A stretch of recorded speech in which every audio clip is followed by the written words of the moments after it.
And joining us on the line for a FunFest special is George Stroumboulopoulos of CBC Television's The Hour. Thanks for joining us, George. Hey, man, it's a pleasure. How are you today? Oh, not too bad. This almost didn't happen.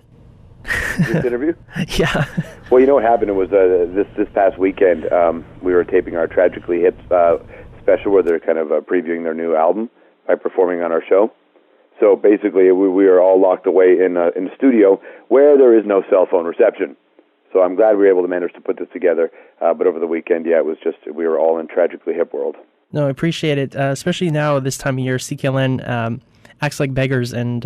Dude, not beggars, man. You need to do it, and it's important. What could be more interesting to an audience than to get the feeling that they're a part of something? I mean, if you listen to mainstream media now or watch a lot of mainstream media, you wonder where the money comes from, and you know where it comes from. It's all ad dollars in corporations and shareholder value. So the idea of supporting, community radio, it's like those old days when I used to watch, PBS coming out of the Buffalo feed, and they used to have their fundraising drives, and you could get a mug or a DVD set, or back then it was a VHS set for something. But the whole idea was this is your programming, and you keep great programming on the air by funding it. So I don't think you're being beggars at all. I think you're doing, I think you're just letting people know that this is the way that they, because you think about how many people complain about the media, right? This is their way of actually becoming a part of it. Right, and if a lot of people had their way, you'd be doing this at the CBC, right? Fundraising? Yeah. yeah, you know what? We just might have to. The Hour's back on the main network. How's it been going so far? I've been watching a few of the episodes of Belinda Stronach and a couple of things. Yes, you know what? It's actually been going really well. We launched on the Thanksgiving Monday, so we go with this hard launch, which was cool. But because it was a holiday, you still get your chance to sort of test the waters. And we've built steadily. It's been really cool. I mean, we've already got a great week planned. I think starting tonight, man, it's Michael Ignatieff, Iron Maiden, and Louis Black from The Daily Show.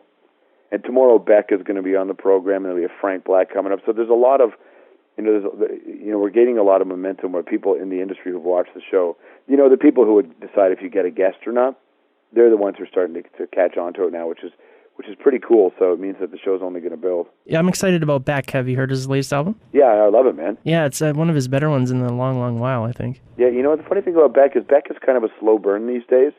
The first record came out, the first three, they really kind of blew people away when they came out. But all the other ones have taken a bit of time for people to get into, and they've all been real, diehard Beck fans can listen to Mutations and get it right away, right? Diehard Beck fans can hear Sea Change and hear that record. But for a wider audience, it takes a bit of time, and I think that's actually good for Beck because I don't think will stretch his career out. You're at the CBC now. Do you think, compared to Much Music, that you don't have as much of an opportunity to introduce sort of underground things as you do possibly maybe when you were Much Music at the Punk Show and that sort of thing? No, actually, I think it's the opposite. I mean, with the Punk Show, I had the opportunity. I mean, you're right about that, and that I had the opportunity to walk into a bar and shoot a 15-year-old band on the air. Put them on the air. I can still do that. It's a lot harder because the premise of the show isn't here's a cool punk rock band. What the Punk Show was about. But I get to do a lot of music now. But the cool thing is that I don't have to do any of the crap I don't like.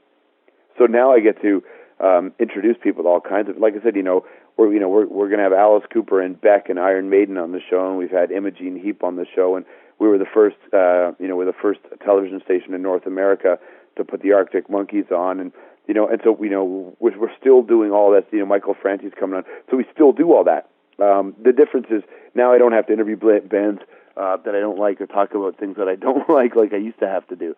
So you wouldn't say you lost your cool by moving to the CBC? Would I? Well, that's not for me to determine. To be honest with you, I'm not the kind of guy. I didn't walk around thinking I had my cool. It's not really my thing. I love music and I love politics and I love it. I love movies. I like all this stuff, and I think that I come at it from a very honest place, which is here's the stuff that I like. And here's the stuff that you might like, and maybe you can tell me what you like, and that's kind of how I do it. So I don't worry about that, that other stuff. I'm sure there's lots of people who didn't notice the cool, and a lot of people who think, he's sold out by going to CBC, but I don't really care about that kind of stuff, Definitely. And again, thank you for doing this. You're easy to get a hold of for someone I think is probably the busiest person in television right now. Oh, you know what, though? I mean, I'm a fan of you, and I'm a fan of community radio. So if anytime you guys want to talk about anything, even when you're not fundraising. Give me a call, man. I'd love to talk. Okay. Thanks, George. That was George Stroumboulopoulos, host of CBC Television's The Hour, which is on after the National at 11.